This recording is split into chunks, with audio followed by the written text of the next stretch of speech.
Shalom. Kembali berjumpa di dalam program Bible Study Online CK7, di mana pada hari ini kita akan melanjutkan pembelajaran kita, saudara, dari Hakim-Hakim pasal yang ke-10. Setelah kita beberapa pasal mempelajari bagaimana kehidupan bangsa Israel yang turun naik rohaninya, hari ini kita juga belajar bagaimana Tuhan mengizinkan Israel ditindas kembali oleh bangsa lain akibat mereka menyakiti hati Tuhan, mengingkari perjanjian dengan Allah, sehingga Tuhan mengizinkan Bani Amon yang notabene adalah musuh bebuyutan bangsa Israel untuk menindas mereka. Nah, mengapa ini terjadi? Mengapa sampai orang Israel yang disebut sebagai bangsa pilihan ini mengalami kehidupan yang penuh penderitaan dan sengsara ini? Kita akan belajar bagaimana hati Allah dinyatakan kepada bangsa Israel dan kita pada saat ini. Bahwa seperti ini loh, kalau engkau mengingkari perjanjianku, kalau engkau membelakangi aku, maka masalah demi masalah aku izinkan terjadi. Tapi kalau engkau bertobat, berbalik kepadaku, berteriak minta tolong kepadaku, maka aku akan mengutus pembebas. Kalau dulu para hakim-hakim, di zaman kita ini adalah Tuhan Yesus yang sudah memberikan pembebasan bagi kehidupan dosa-dosa lama kita. Sebelum kita baca, kita belajar, kita merenungkan, kita berdoa terlebih dahulu. Kita masuk dalam hadirat Tuhan. Kita akui bahwa Tuhan adalah Tuhan yang ajaib dan luar biasa. Sembah Dia, saudara, di dalam roh dan kebenaran. Sembah Dia di dalam kerinduanmu yang paling dalam. Syukur Tuhan bahwa Engkaulah pelepas kami, Tuhan, dari segala pergumulan. Engkaulah perisai kami, Tuhan, dari setiap lawan-lawan kami. Kami datang kepadamu.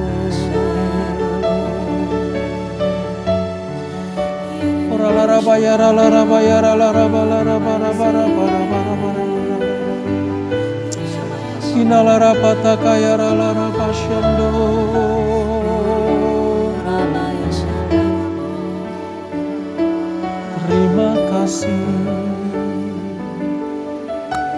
Bapa. Engkaulah perisaiku saat badai hidup menerpaku. Firman-Mu di dalamku tenangkan jiwaku. Engkaulah perisaiku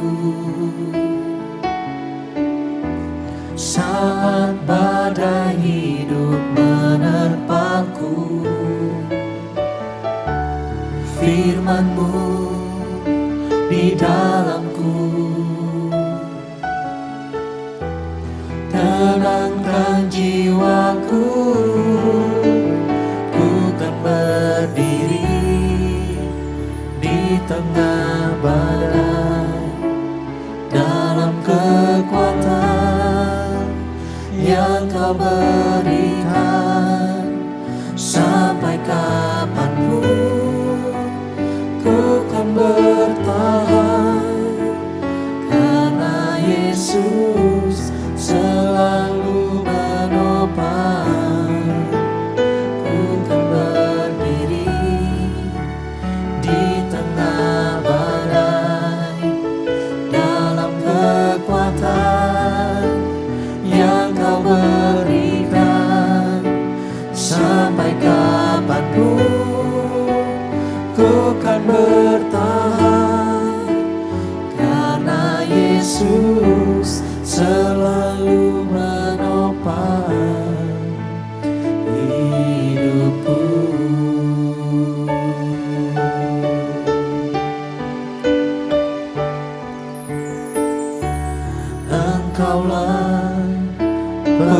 perisaiku.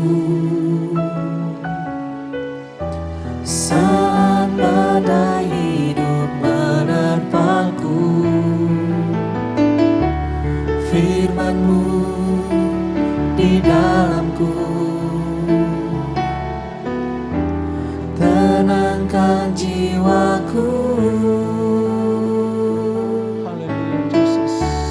Engkaulah perisaiku. Saat badai hidup menerpaku, firman-Mu di dalamku, tenangkan jiwaku. Ku kan berdiri di tengah badai, dalam kekuatan yang Kau berikan. Sampai kapanpun ku kan bertahan, karena Yesus selalu menopang.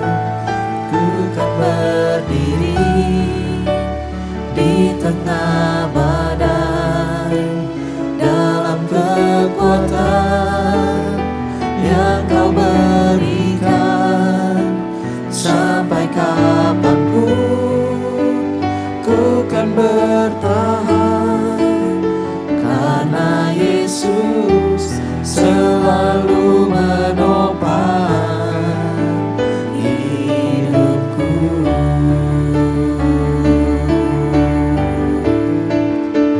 Ku kan berdiri di tengah badai, dalam kekuatan yang Kau berikan. Sampai kapanpun ku kan bertahan, karena Yesus selalu menopang. Ku kan berdiri di tengah badai, dalam kekuatan yang Kau berikan. Sampai kapanpun ku kan bertahan, karena Yesus selalu menopang.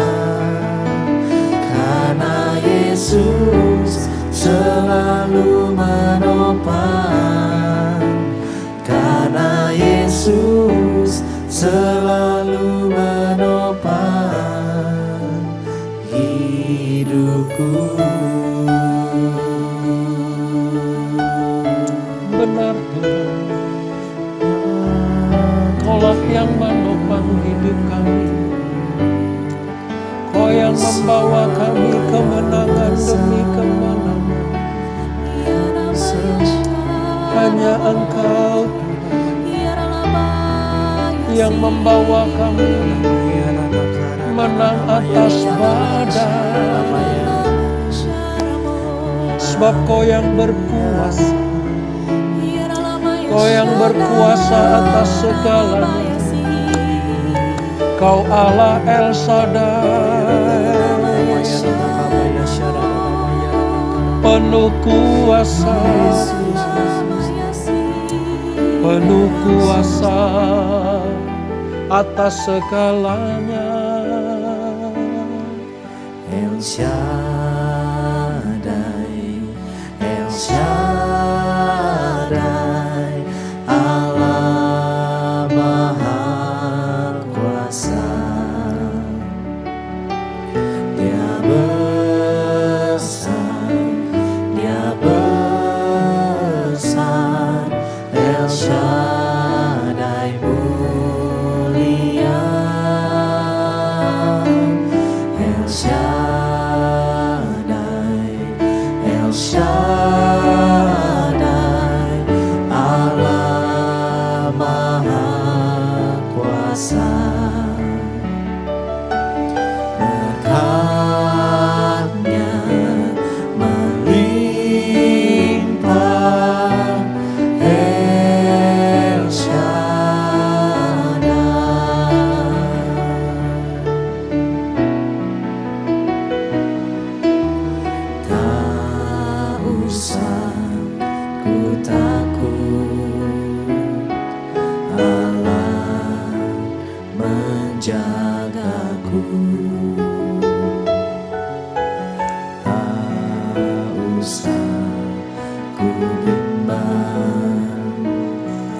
Yesus peliharaku, tak usah ku susah, Roh Kudus hiburku, tak usah ku cemas, Dia memberkatiku. Amin. El Shaddai, El Shaddai, Allah Maha Kuasa. Dia besar, Dia besar, El Shaddai mulia. El Shaddai, El Shaddai, Allah Maha Kuasa. Berkat-Nya melimpah, El Shaddai, El Shaddai, El Shaddai, Allah Maha Kuasa. Dia besar, Dia besar, El Shaddai mulia. El Shaddai, El Shaddai, Allah Maha Kuasa. Berkat-Nya melimpah, El Shaddai.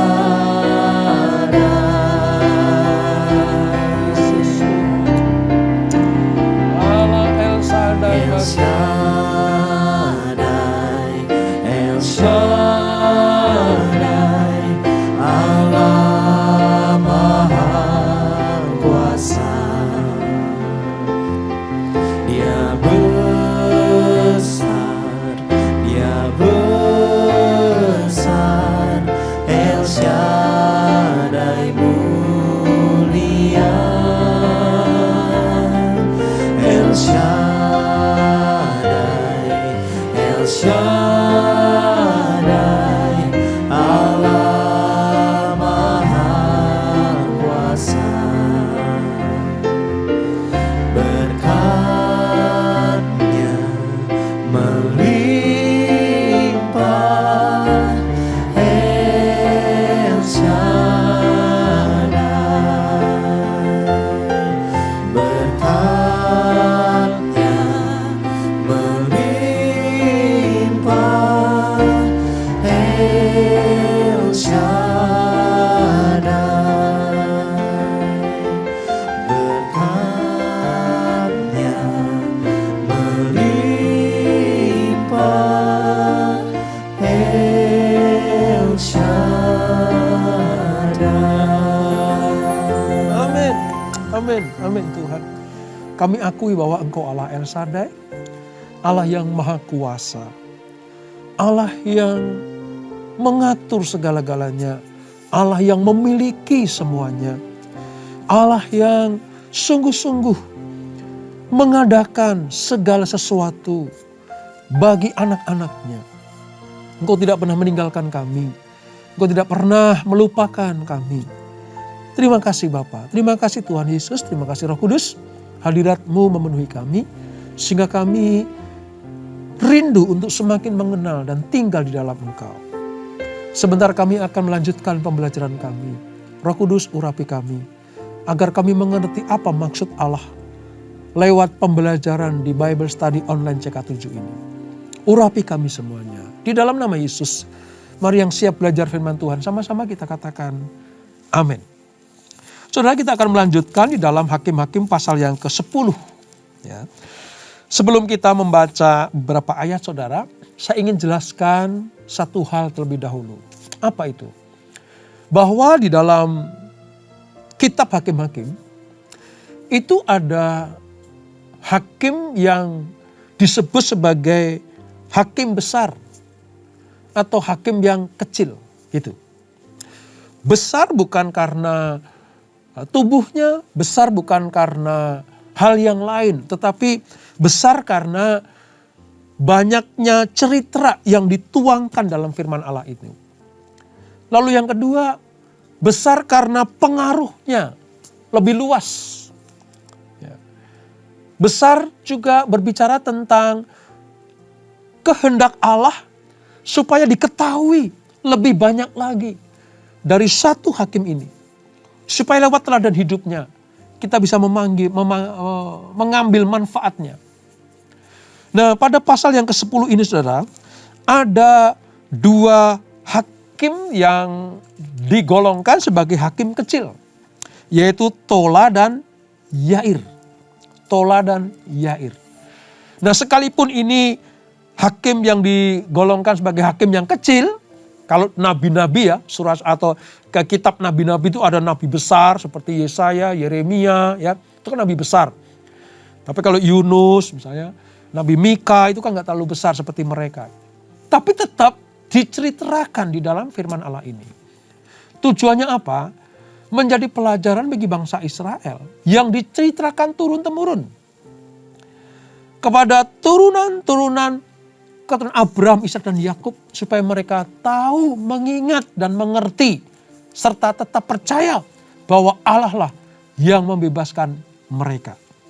Nah, bagi kita yang belajar di masa-masa perjanjian baru ini, kalau kita baca kitab Hakim-Hakim, kalau ada hakim-hakim yang kecil seperti ini, Allah mengingatkan kita bahwa sekalipun perannya kecil, tapi tetap ada di dalam kerangka karya keselamatan Allah. Jadi, di dalam kerangka keselamatan Allah, tidak ada yang besar, tidak ada yang kecil. Seperti kita belajar tentang Deborah. Tidak ada yang laki-laki, tidak ada yang perempuan. Semuanya dipakai Tuhan. Demi hormat kemuliaan Tuhan. Nah, kita akan baca beberapa ayat saudara dari Hakim-Hakim pasal yang ke-10 ini. Ada 3 perikop. Pertama tentang hakim namanya Tola. Lalu yang kedua Yair. Perikop yang terakhir adalah Israel ditindas oleh Bani Amon. Demikian ayat 1. Dari pasal 10 Hakim-Hakim. Sesudah Abimelek, bangkitlah Tola bin Pua bin Dodo, seorang Isakar, untuk menyelamatkan orang Israel. Ia diam di Samir, di pegunungan Efraim, dan ia memerintah sebagai hakim atas orang Israel 23 tahun lamanya. Sekalipun kisahnya cuma 2 ayat saudara. Tapi Tola ini memimpin sebagai hakim orang Israel 23 tahun. Kemudian matilah ia, lalu dikuburkan di Samir. Data riwayat tentang hakim Tola ini hanya kita dapatkan 2 ayat ini. Tapi sudah lihat, pekerjaannya, pelayanannya, tugas-tugasnya 23 tahun. Bagaimana membuat bangsa Israel takut akan Tuhan. Lalu yang kedua, Yair. Ayat 3. Sesudah Tola, bangkitlah Yair, orang Gilead, yang memerintah sebagai hakim atas orang Israel 22 tahun lamanya. Ini 22 tahun. Ia mempunyai 30 anak laki-laki yang mengendarai 30 ekor keledai jantan, dan mereka mempunyai 30 kota yang sampai sekarang disebutkan orang Hawat Yair di tanah Gilead. Lalu matilah Yair dan dikuburkan di Kamon.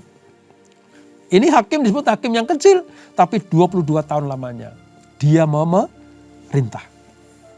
Nah, mari kita lihat saudara, sedikit belajar tentang 2 orang ini. Mereka termasuk hakim yang muda.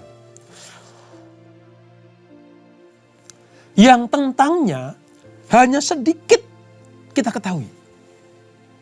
Tugasnya sama seperti halnya para hakim lainnya. Apa itu? Menyelamatkan Israel. Menyelamatkan Israel.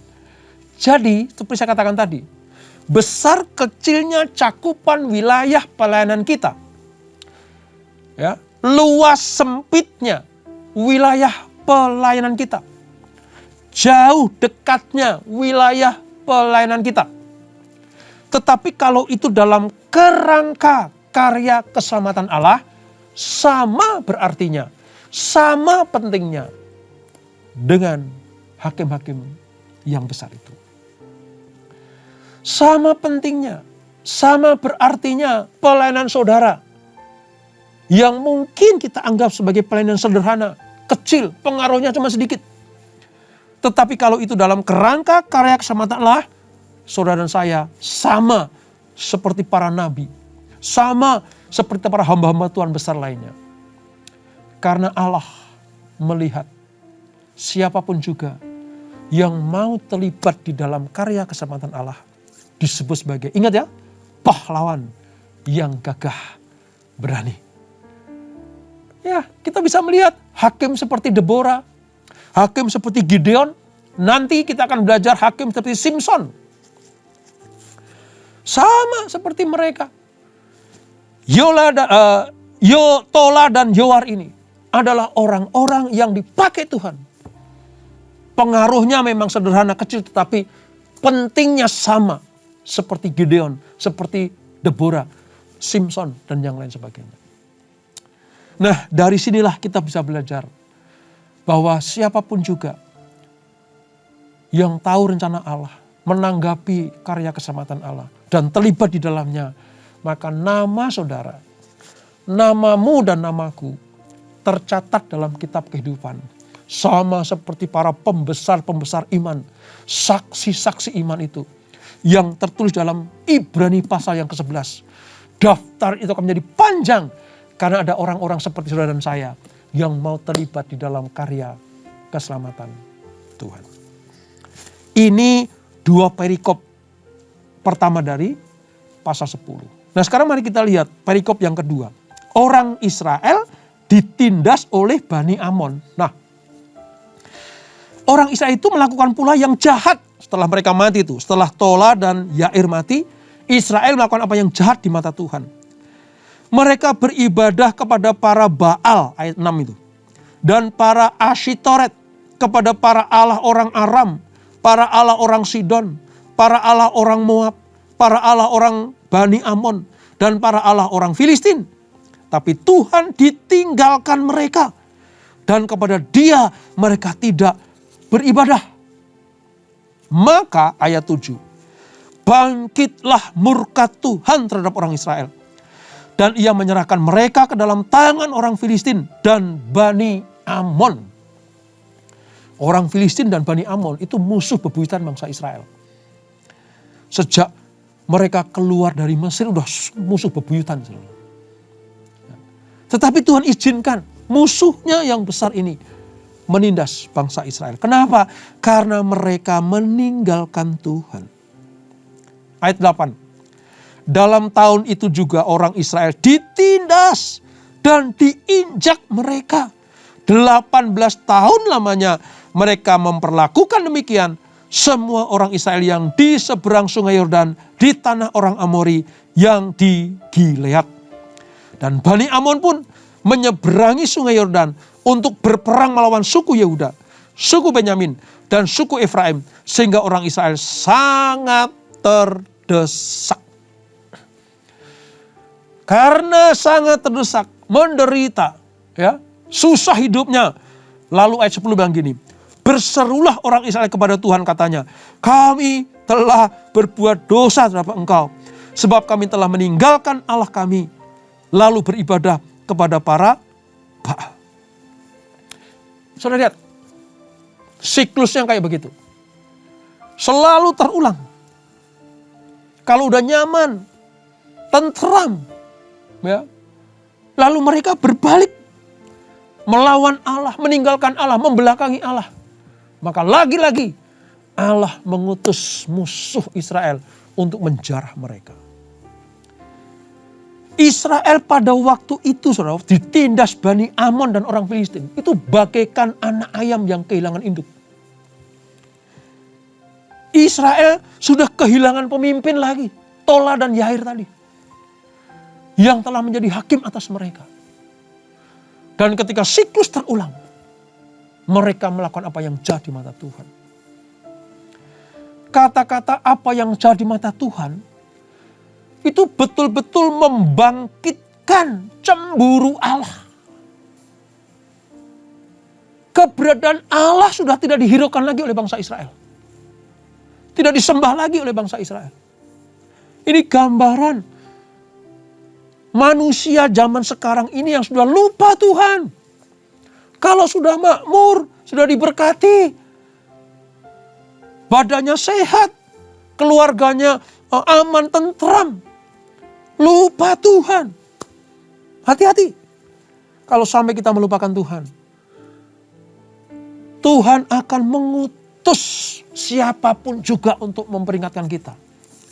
Dan jangan sampai terjadi seperti bangsa Israel yang diutus Tuhan untuk memperingatkan mereka adalah orang Amon dan orang Filistin.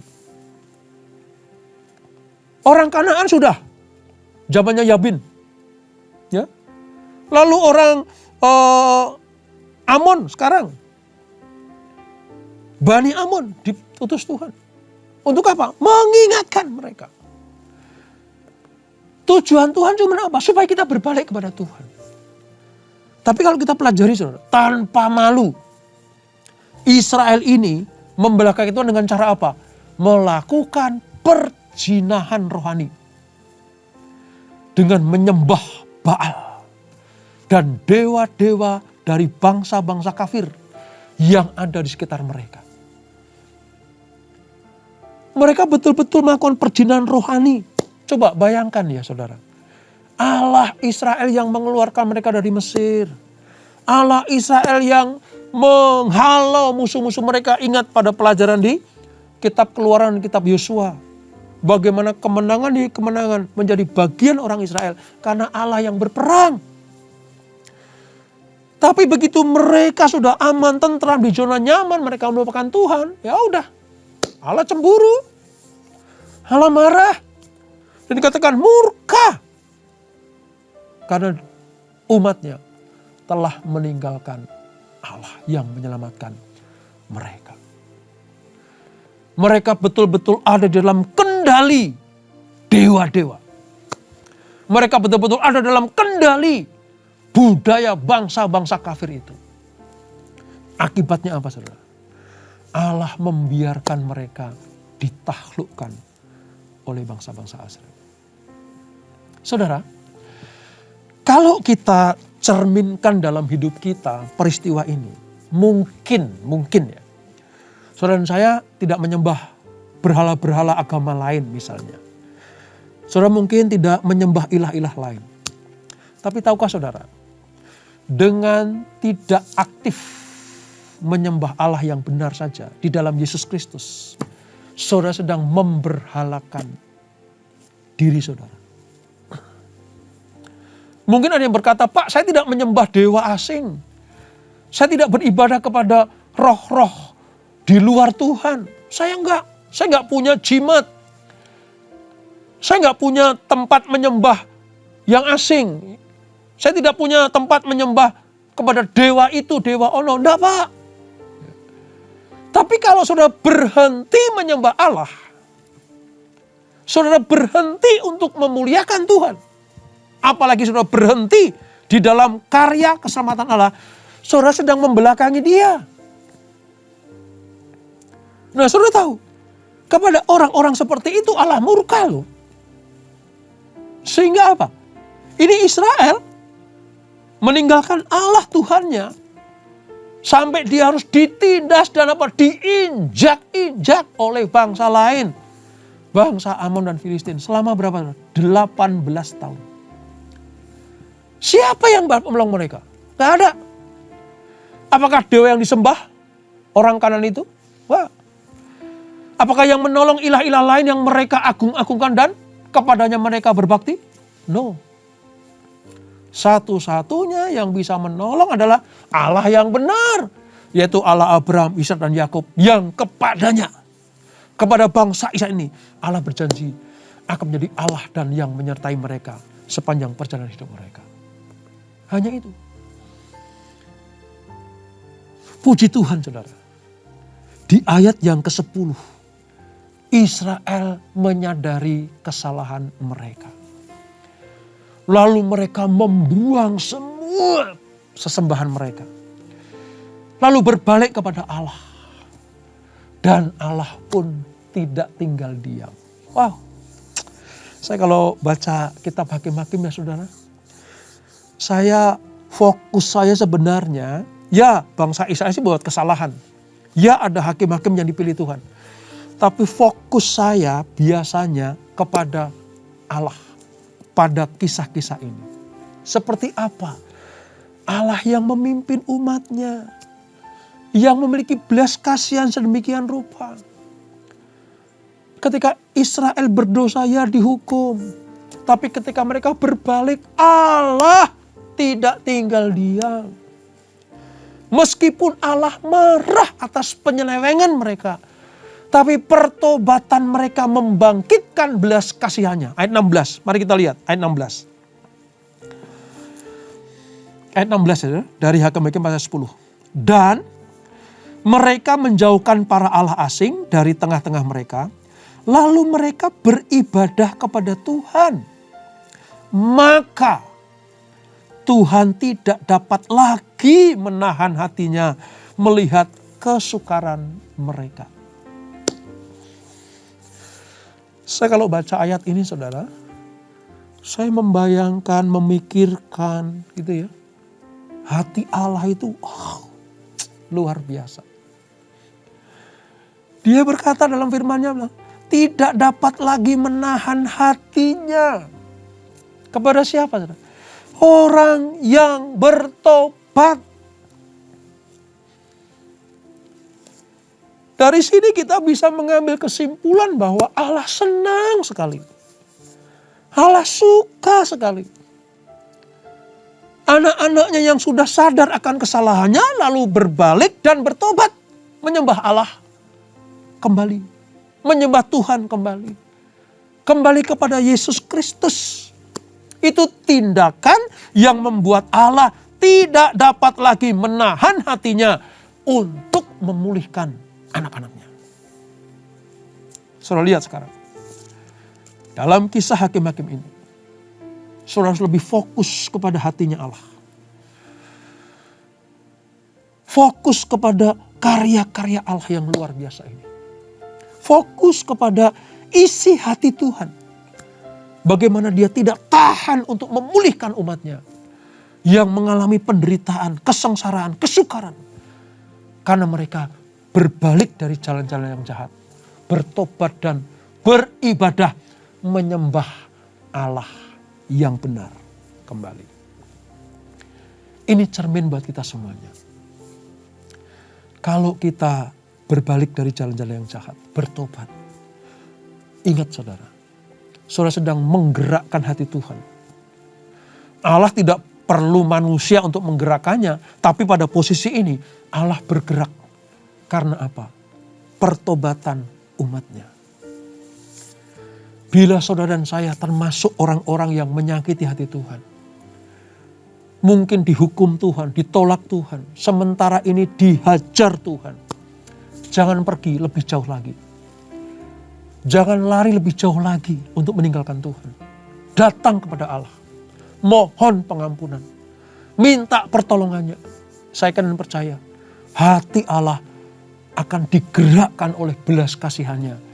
Dan akan turun menolong saudara dan saya. Kembali kepada Allah. Kembali kepada jam-jam doa kita. Ibadah kita. Pelayanan kita. Maka Allah akan disenangkan. Dan dia akan bekerja. Memulihkan. Menyembuhkan. Memberkati anak-anaknya. Siapa itu? Saudara dan saya. Dan itulah Hakim-Hakim pasal yang ke-10. Kita berdoa. Terima kasih Bapa di surga, terima kasih Tuhan Yesus. Dari Hakim-Hakim pasal 10 ini kami belajar bagaimana hati Tuhan tergerak lewat belas kasihannya kepada umat yang bertobat dari pelanggaran-pelanggarannya, yang meninggalkan jalan-jalan yang jahat. Terima kasih Tuhan Yesus. Terima kasih Bapa di surga. Pelajaran ini sungguh-sungguh sangat berarti bagi kami. Kalau kami sadar penderitaan sepertinya selalu menimpa kami. Seperti bangsa Israel.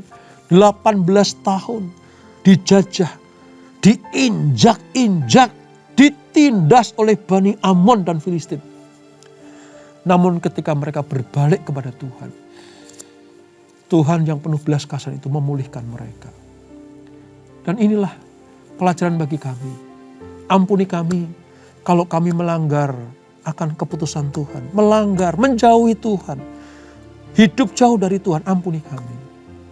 Biar kami dilepaskan dari penderitaan. Dilepaskan dari penindasan hidup ini.